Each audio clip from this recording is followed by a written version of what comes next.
Eh bien, bonjour à tous les amis, heureux de vous retrouver pour un nouveau tuto. Ce tuto va concerner comment bien choisir son bateau pneumatique, ainsi que quelques accessoires indispensables pour aller barouder en rivière. Allez, c'est parti, nouveau tuto conseil pratique. Eh bien, bonjour les amis, heureux de vous retrouver pour ce tuto. Donc on va commencer par la longueur du bateau. Voilà, donc moi je vous conseille un bateau entre 2 mètres et 2 mètres 50. Voilà, en fonction de ce que vous faites. Alors pourquoi des petits bateaux? Et bien déjà pour que ça soit transportable seul, voilà, dans toutes les conditions possibles, même les conditions les plus extrêmes.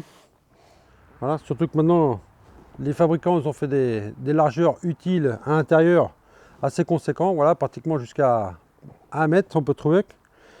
Donc ça c'est franchement c'est superbe, ça permet de mettre plusieurs seaux pour aller amorcer, et puis etc.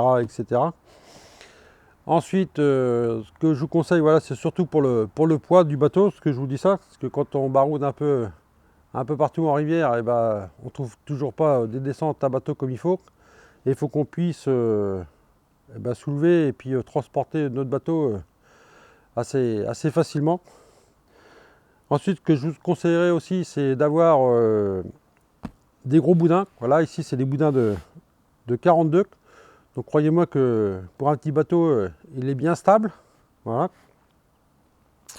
Ensuite l'étoile, donc là celui-ci c'est une toile de 1,2. Voilà.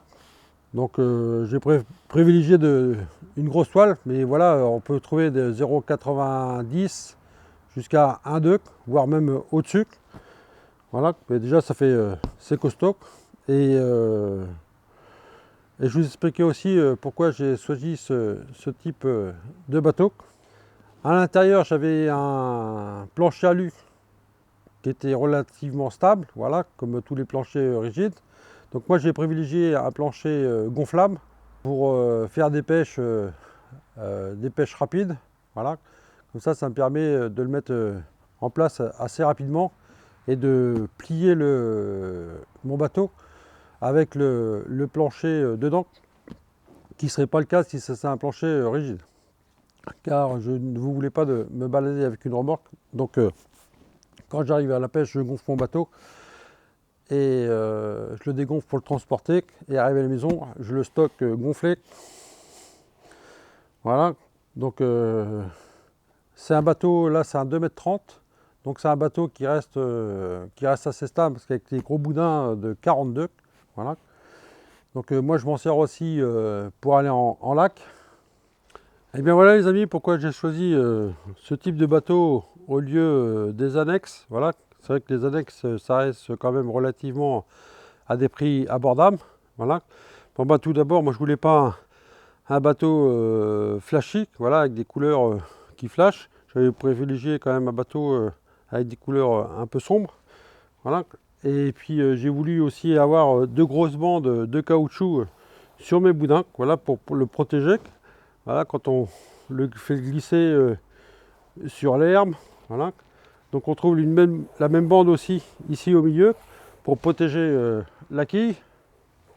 Et une grosse bande aussi, pareil ici, qui protège bien comme il faut le boudin. Donc pour les accessoires indispensables, on va retrouver notre petite pelle US, voilà, qui est pratique pour faire des marches s'il y a besoin.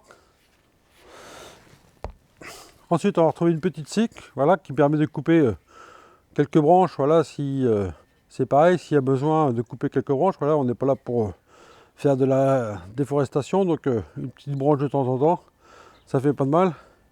Et voilà, et mon couteau, mon coupe-coupe, voilà, justement pour pouvoir couper si l'herbe est haute. Voilà, donc ça c'est pour moi c'est indispensable pour les baroudeurs. Et surtout la chose indispensable quand on va en rivière, voilà, pour exploiter le plus possible de postes. Je vais vous le chercher.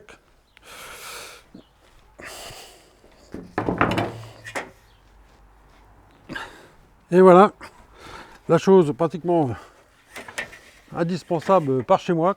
Voilà, mon échelle et qui permet d'exploiter tous les postes possibles.